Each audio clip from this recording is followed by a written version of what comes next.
निश्चित रूप से आज हम सब के लिए गौरव का क्षण है। हम सभी भक्तगण हृदय से अभिभूत हैं। इस मां बुढ़िया की पावन आंचल में आज एक ऐसे मनीषी पुरुष उपस्थित हैं। हम हृदय से अभिनंदन करते हैं। आचार्य जी दीप मंत्र जो है ओम स्वाहा सूर्या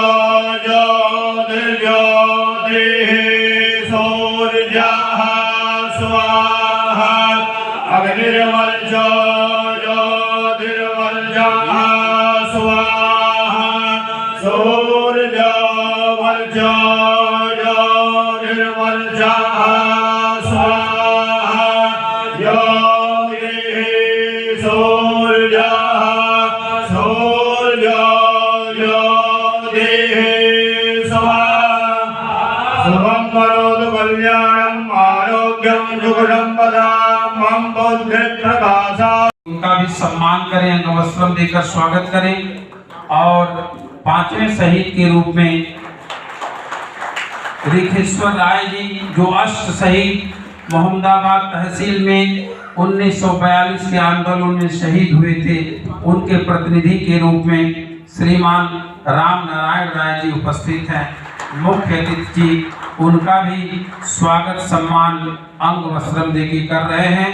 आप लोग एक बार जोरदार नारा लगाइए, भारत माता की, भारत माता की। निश्चित रूप से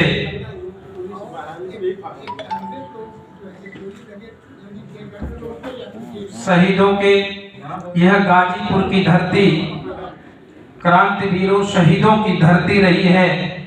जब जब इस देश की सरहदों को लहू की जरूरत हुई है, इस गाजीपुर के क्रांतिवीरों ने, इस मिट्टी के लालों ने मादरे वतन की हिफाजत के लिए अपने प्राणों की आहुति देने का काम किया है। ऐसी शहीदी धरती पर हम आपका अभिनंदन करते हैं। तीर्थास्पदं शिवविरञ्चितं शरण्यं भृत्यार्तिहं प्रणतपालभवाब्धिपोतं वन्दे महापुरुषते चरणारविन्दं। जगज्जननी जगदम्बा माँ सिद्धिदात्री वृद्धांबिका बुढ़िया माई का एक पावन पवित्र परिषद और सिद्धिदात्री की छत्र छाया में 800-900 वर्षों से एक सिद्धों की परंपरा, जिसमें 25 सिद्ध सप्त सदगुरु मां की सेवा और शुश्रूषा करते हुए ब्रह्मलीन हो गए हैं। उसी परंपरा का मैं 26वीं पीढ़ी का संत उन गुरुजनों के चरणों में और मां सिद्धिदात्री के पावन पाद पद्मों में अपना शीश झुकाकर नमन बंदन करता हूँ। साथ ही साथ इस पवित्र तपस्थली की पावन चंदन से मिट्टी का तिलक लगाकर गौरव अनुभव करता हूँ। 25 वर्षों से यहाँ का प्रतिनिधित्व मुझे प्राप्त हुआ है और सिद्धपीठ हथियारा मठ का प्रतिनिधित्व करते हुए भारत के तमाम तीर्थों में, ज्योतिर्लिंगों में और प्रत्येक भारत के प्रांतों में जा जाकर मैंने तीर्थाटन करते हुए भारत की संस्कृति का और संस्कृत का शास्त्रों का प्रचार प्रसार करने का काम किया है। आज मुझे इस पावन तपस्थली पर पूजनीय संघ सर संचालक श्रीमान मोहन भागवत जी का यह जो उपस्थिति है, उनका यह जो पदार्पण है, वह निश्चित रूप से मेरे लिए एक बड़े गौरव का विषय है और गाजीपुर के लिए भी यह बड़े गर्व की बात है कि भारत के करोड़ों करोड़ों उन राम प्रेमी, उन संत प्रेमी और संस्कृति प्रेमी आबाद वृद्ध नर नारी जन के जो आदर्श व्यक्तित्व है, ऐसा विशाल और विराट व्यक्तित्व हमारे बीच उपस्थित है, ये मेरे लिए बड़ी प्रसन्नता की बात है। मैं बड़ा ही गौरव अनुभव कर रहा हूँ और मेरे साथ साथ यहाँ सभी बैठे हुए लोग, जैसा कि हमारे संचालक जी ने हमारे क्षेत्र प्रचारक जी, हमारे प्रांत प्रचारक जी, हमारे जिला प्रचारक जी, हमारे विभाग प्रचारक कार्यवाह पर तमाम जो संघ के यहाँ पर संत बैठे हुए हैं, हमारे सुखदेव जी और तमाम संत जन विद्वत वैदिक गण यहाँ आए हुए हैं। ये सब मेरे साथ साथ आज वैसा ही अनुभव कर रहे हैं जैसा कि मैं स्वयं से अनुभव कर रहा हूँ। मेरे हृदय में अत्यंत प्रसन्नता है और मैं अत्युत्साहित भाव से आज माननीय भागवत जी के साथ में मेरा जो 2-4 घंटे का समय व्यतीत हुआ, ये मेरे जीवन में एक स्वर्णिम लिपि में लिखे जाने वाला और सिद्धपीठ हथियारा मठ के इतिहास के एक पन्ना अलग से जोड़े जाने वाला सुंदर। क्योंकि मैं जानता हूँ कि मैं तो प्रतिदिन आप सबके बीच में बोलता रहता हूँ, मैं अच्छी प्रकार से जानता हूँ कि समय इतना कम है कि समय की सुई को यदि मैं तो हमारा कर्तव्य ये बनता है कि नियति अपना काम करेगी, प्रकृति अपना चक्र पूरा करेगी, भगवान की इच्छा से जो होना है वो होगा। भगवान की इच्छा के अनुसार जो हो रहा है उसमें अपना हाथ लग जाए तो उसको कितना लाभ है नहीं, वो भगवान की एक करारी काफी है। गोवर्धन जब उठाया तो बाल बालों के मन में आ गया कि क्या हम सामर्थ्यशाली है, हमने लकड़ी पर पर्वत को उठाया। तो कृष्ण क्या कर रहा है, वो तो कुछ नहीं कर रहा है, वो तो ये अपनी कराकोली। वास्तव में तो लकड़ी का सामर्थ्य ज्यादा है, एक अंगुली से। तो क्या कर रहा है, वो हमारे सामर्थ्य पर पर्वत उठाया। तो कृष्ण ने धीरे से अपनी उंगली को हटा दिया तो सब दबने लगे उस पर्वत के नीचे। फिर उनको ध्यान में आया करने वाला कौन। तो करने वाला जो है उसकी इच्छा से सब हो रहा है, हम उसमें हाथ लगाएंगे तो उसको कुछ बहुत लाभ होने वाला, हमारा लाभ होने वाला है। एक पुण्य कार्य में हमारा हाथ लगा, हमारा जीवन धन्य होगा, हमारा मनुष्य जन्म सार्थक होगा। ये काम हमको करना है, इस बुद्धि से हम कर रहे हैं। तो इसलिए ऐसे स्थानों पर जब मैं जाता हूं तो पाथेय देने के लिए, मार्गदर्शन करने के लिए बिल्कुल नहीं जाता। हम यहां से अपनी बैटरी चार्ज करके जाते हैं, क्योंकि ये धर्म के स्थान है, ये अध्यात्म के स्थान है। और केवल स्थान नहीं, ऐसे स्थान जैसे यही स्थान है। 25 पीढ़ियों की तपस्या निरंतर चल रही है, देश कार्य में, देव कार्य में, तत्व कार्य। ये 3 अलग अलग शब्द मैंने कहे, लेकिन हमारे यहाँ ये तीनों एक ही माने जाते हैं। भारत यानी सनातन धर्म, सनातन धर्म यानी भगवान की इच्छा। तो देव, देश और धर्म हमारे यहाँ अलग नहीं माने जाते, और इन सब को हमारे यहाँ मानवता से जोड़ा गया। हमारा धर्म दूसरों पर लादने के लिए नहीं है, हमारा धर्म मानवता को बढ़ाने के लिए है। भारत बड़ा होता है अपने स्वार्थ को साधने के लिए नहीं, सारी दुनिया को अच्छे रास्ते पर बढ़ाने के लिए।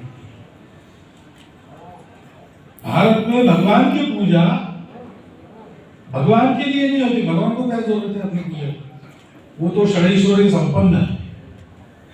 लेकिन हम उनकी पूजा करके अपने आप को पुष्ट करते, अपने स्व का अनुभव करते, आत्म स्वरूप का दर्शन करते। हमारी उनके साथ भक्ति हमको अंततोगत्वा उनके साथ हम कैसे एक रूप वास्तव में ये बताते हैं। तो इसलिए भारत ने देव देश धर्म को अलग नहीं माना। ऐसा कार्य यहाँ हो रहा है, हथियारा मठ है, यहाँ साक्षात सिद्धिदात्री का निवास है। और केवल सिद्धिदात्री नहीं है, वो मृण्मय स्वरूप है, यानी मिट्टी का रूप है। मिट्टी क्या होती है, जो हमको बनाती भी है और हमको धारण भी करती है। मिट्टी का बना देह है हमारा, और वो मिट्टी पर ही खड़ा है। ये मिट्टी काट जाएगी तो हम खड़े नहीं रह सकते, और ये मिट्टी नहीं होगी तो हम बनेंगे भी। तो ये सिद्धिदात्री भी है, जगत धात्री भी है, उसकी यहाँ पर आराधना हो।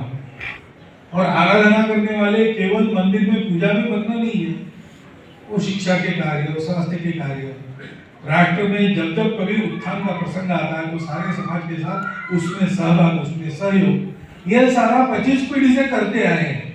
और आज भी वह तपस्या चल रही है। ऐसा जहां चलते रहता है वह स्थान उस प्रेरणा का जीवंत स्थान हो जाता है। और इसलिए जब मैंने महाराज जी को कह दिया उज्जैन में मैं आऊंगा, तब तो मुझे पता नहीं था, लेकिन बाद में मैंने पता किया भाई जाऊंगा कहा है, तो कहा महाराज जी का पत्र भी आ गया एक बार। तो फिर मैंने अनिल जी को कहा, तो इस मठ का प्रसंग सारा पता चला, तो फिर मैंने तय किया कि जाऊंगा, निश्चित जाऊंगा। पिछले बार ही आना था लेकिन कोरोना ने मना कर दिया। तो अनिल जी और हमारे रमेश जी ये भी संगठित प्रचारक है, तो मन तो उनका मेरे ही जैसा है, तो उनके आना का प्रश्न नहीं होता, केवल समय उनको देखना पड़ता है क्या एडजस्ट करना, इसलिए समय लगता है। लेकिन मेरा सौभाग्य है तो योग जल्दी आ गया और ऐसे समय पर आ गया जब महाराज श्री के इस पीठ पर 25 वर्ष पूरे होकर 26वां वर्ष प्रारंभ हुआ हो। और वो भी दिन ऐसे निकला जिस दिन हम अपने देश के लिए जिन्होंने अपने प्राण अर्पण किए उन शहीदों की स्मृति को जगाते हैं।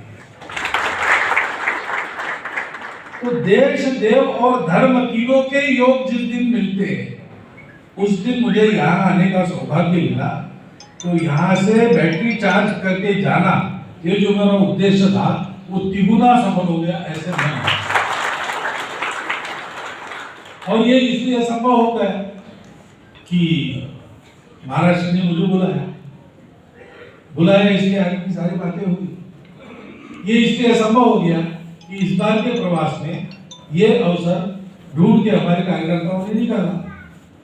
तो ये अवसर आया, ये भी कर्तृत्व मेरा नहीं, वो तो इन दोनों की कृपा है।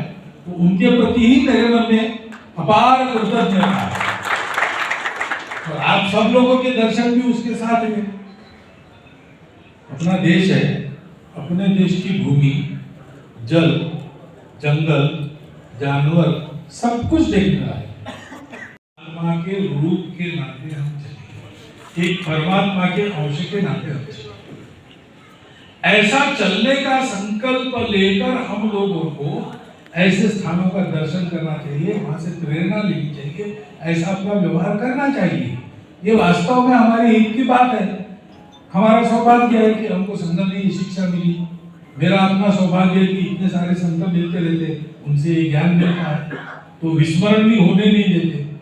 हर बार मिलते हैं किसी संत से, वे सारी बातें फिर से ताजी हो जाती है, तो ये बुद्धि कायम रहेगी। उस बुद्धि को लेकर मैं ऐसे स्थानों पे जाता हूँ, वहां पर मुझे जो बताया जाता है वो करता हूँ, कुछ सेवा की आवश्यकता है वो भी करता हूँ, और फिर से आने का निमंत्रण मिलता है तो फिर से जाता हूँ। मिला है निमंत्रण तो फिर से आऊंगा और थोड़ा ज्यादा रुकूंगा, क्योंकि यहाँ आना क्यों नहीं मुझे, मैं स्वयं पवित्र हो जाता हूँ, मैं स्वयं प्रेरित हो जाता हूँ और अपना कार्य करने के लिए इस देश की जो परंपरागत धार्मिक आध्यात्मिक ऊर्जा है उस ऊर्जा का अंश प्राप्त होता है, तो अपना नियत कर्तव्य में और अच्छी तरह कर सकता हूँ। इसी दृष्टि को लेकर मैं आया, मेरा काम तो बहुत अच्छा हो गया। आप सब लोगों को उसके लिए धन्यवाद, और मेरा ये छोटा सा भाषण आपने सुन लिया इसलिए भी धन्यवाद, और आप सबको नमस्कार।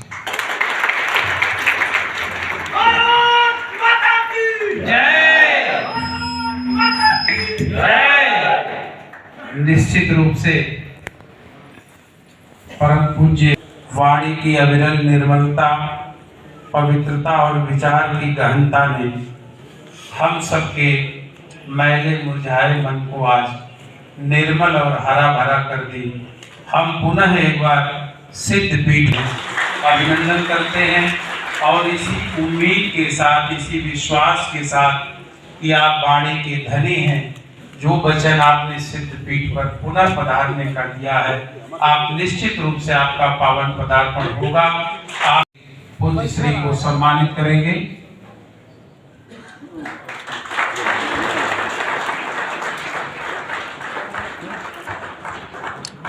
आप सबने सनातन संस्कृति हथियाराम मठ पे मोहन भागवत जी का आगमन हुआ, क्या कहेंगे इस पर लेकर?